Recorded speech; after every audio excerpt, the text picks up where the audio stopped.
Hello everyone, welcome back to bright academy. Bright একাডেমিতে তোমাদের সবাইকে স্বাগত জানাই। তো আজকে আমরা আলোচনা করব ক্লাস 8-এর Duff and dot English question ব্রাঞ্চের সেকেন্ড সামেটিভ এভালিউশনের প্রথম যে স্কুলটি রয়েছে Behala girls high school HS, তার সিন আনসিন এবং গ্রামারগুলো নিয়ে আলোচনা করব। ওকে, তো চলো শুরু করা যাক। দেখো, রিডিং কম্প্রিহেনশন যে সিনটি রয়েছে একের দাগে, তো এই সিনটি তোমাদের নেওয়া হয়েছে দি গ্রেট এসকেপ থেকে। ওকে, তো চলো দেখে নেওয়া যাক এর কি কোশ্চেন রয়েছে।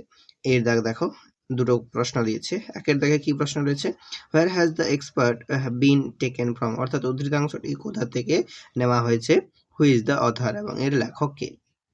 তো এর অ্যান্সার কি লিখবো, দেখো, দ্য এক্সার্ভড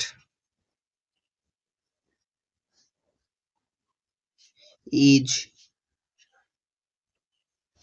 taken from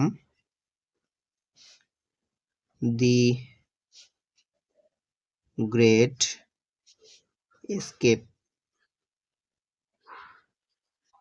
ওকে, আর কি বলেছে, হু ইজ দ্য অথার এবং এর লেখক কে। তো এটা লিখবো the author is Sugata Bose. Okay, এরপর দুইয়ের দেখা কি রয়েছে, দেখো, ডেসক্রাইব হাউ সিসির সস was disappearing into the darkness towards the platform on the opposite side.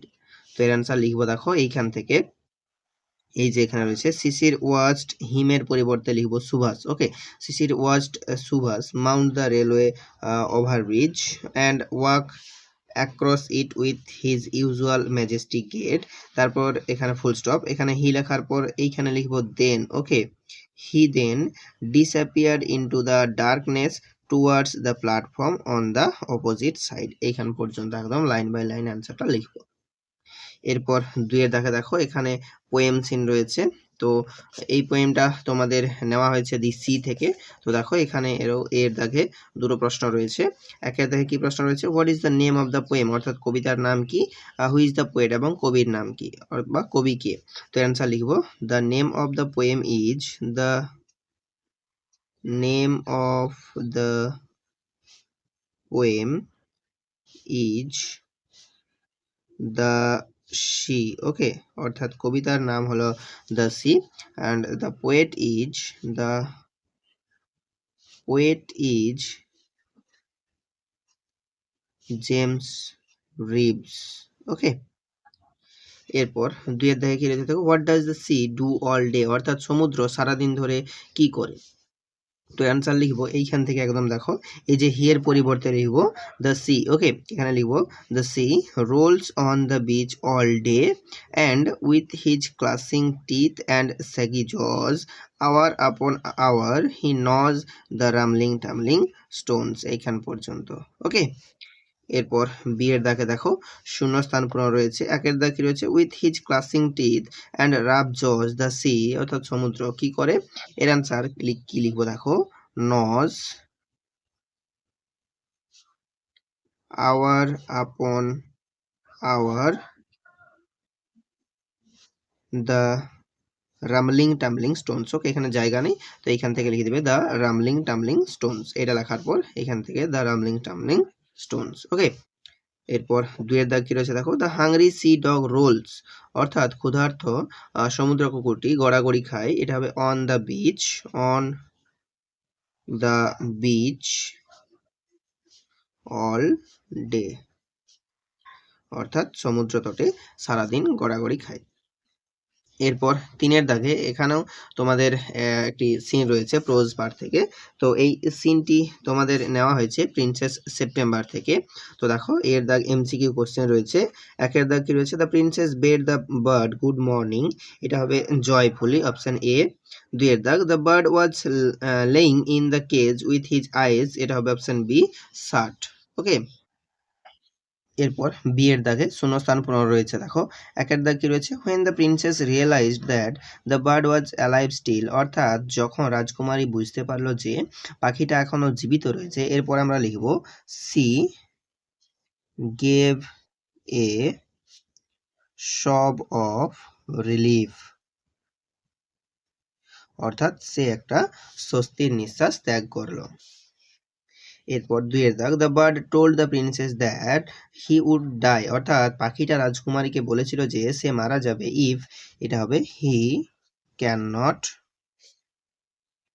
Singh, অর্থাৎ সে যদি না গান গাইতে পারে তাহলে সে মারা যাবে। ওকে, এরপর সিয়ের দাগে দেখো দুটো কোশ্চেন রয়েছে। একের দাগে কি কোশ্চেন রয়েছে, when did the princess jump out of bed, অর্থাৎ কখন রাজকুমারী বিছানা থেকে লাফিয়ে উঠলো। তো এর অ্যান্সার আমরা লিখবো, দ্য প্রিন্সেস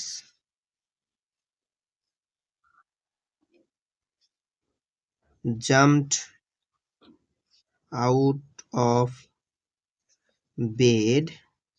এটা লেখার পর আমরা এইখান থেকে অ্যান্সারটা লিখবো। দেখো এই যে এইখান থেকে অ্যান্সারটা লিখবো, দেখো এই যে নেক্সট ডে, তো নেক্সট ডের আগে এখানে লিখে দেবো the next day when she awake she cried out good morning in a cheerful voice, এখানে লিখবো but she got no answer, এটা। ওকে, 2 দাগ, why did the princess cage the bird, অর্থাৎ রাজকুমারী কেন পাখিটাকে খাঁচায় বন্দি করেছিল। তো এর অ্যান্সার কি লিখবো, দেখো দ্য প্রিন্সেস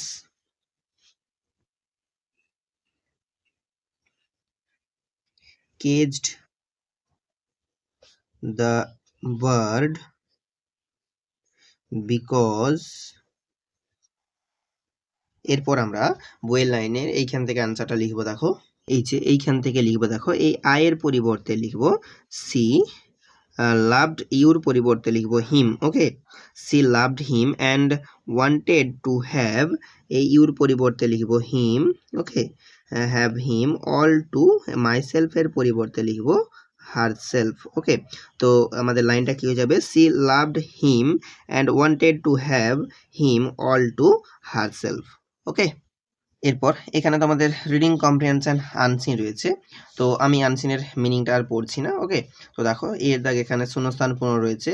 একের দাগ কি রয়েছে, William Shakespeare was born in April, অর্থাৎ উইলিয়াম শেক্সপিয়ার এপ্রিলে জন্মগ্রহণ করেছিলেন। এরপর এইখান থেকে আনসারটা লিখবো। দেখো এই যেখানে রয়েছে 1564 in the village of Stratford upon Avon in the country of Warwickshire. Okay, অর্থাৎ উইলিয়াম শেক্সপিয়ার 1564 সালের এপ্রিল মাসে জন্মগ্রহণ করেন স্ট্যানফোর্ড আপন অ্যাভন গ্রামে, ওয়ারউইকশায়ার দেশের আর কি। ওকে, 2 দাগ, when Shakespeare attend the age of 14, অর্থাৎ যখন শেক্সপিয়ারের বয়স 14 হয়।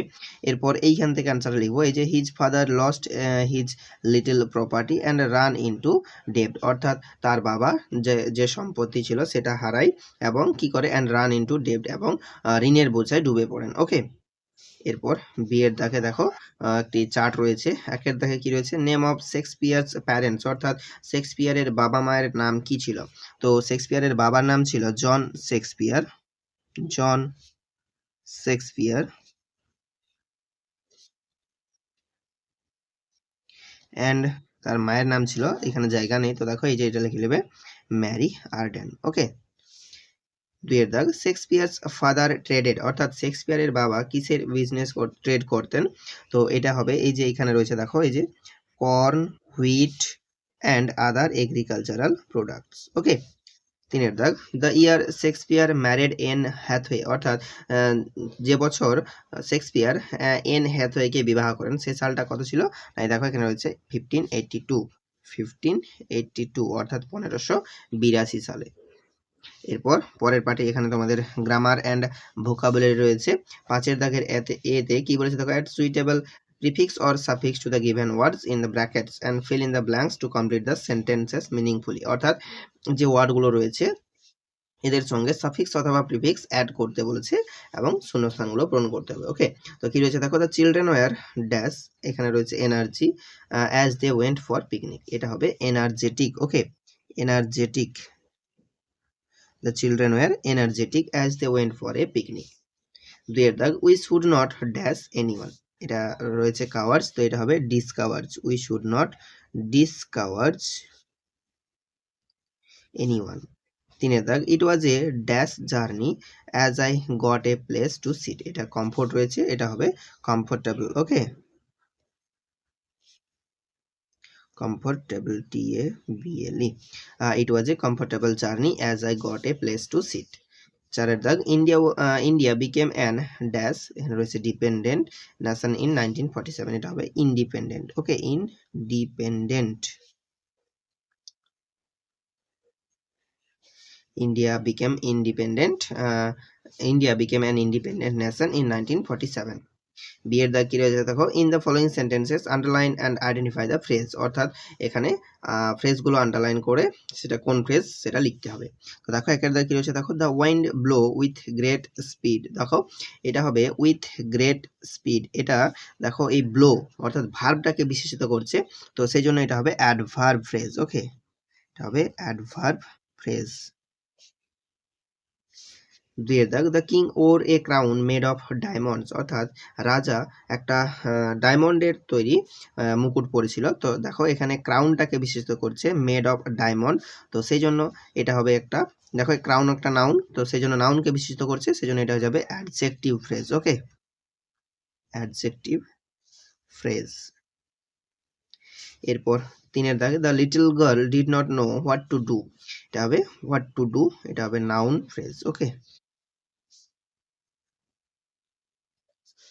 এরপর সি এর দাগ কি রয়েছে দেখো এখানে, in the following sentences underline the main parts of the sentences that are independent and circle the clauses that depend on the main parts, অর্থাৎ এখানে যেগুলো আমাদের ইন্ডিপেন্ডেন্ট বা স্বাধীন ক্লজ সেগুলোতে আন্ডারলাইন করতে হবে, এবং যেগুলো ডিপেন্ড সেগুলোতে সার্কেল করতে হবে, অর্থাৎ গোল দাগ দিতে হবে। ওকে, তো একের দাগ কি রয়েছে দেখো, although he was unwell he went out, তো এখানে দেখো হি ওয়েন্ট আউট এটা হলো আমাদের ইন্ডিপেন্ডেন্ট ক্লজ, এবং অলদো হি ওয়াজ আনওয়েল এটা হলো আমাদের ডিপেন্ডেন্ট ক্লজ, তো এটা আমরা সার্কেল করব এবং এটা আমাদের আন্ডারলাইন হবে।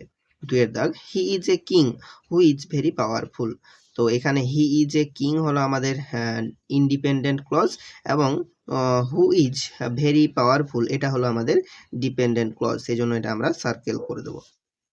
তিনের দাগ, Rani said that he had met my brother, তো রানী সেড এটা হবে আমাদের ইন্ডিপেন্ডেন্ট ক্লজ, এবং এই দ্যাট থেকে এই দিকটা হয়ে যাবে আমাদের ডিপেন্ডেন্ট ক্লজ। ওকে, ডিপেন্ডেন্ট ক্লজ।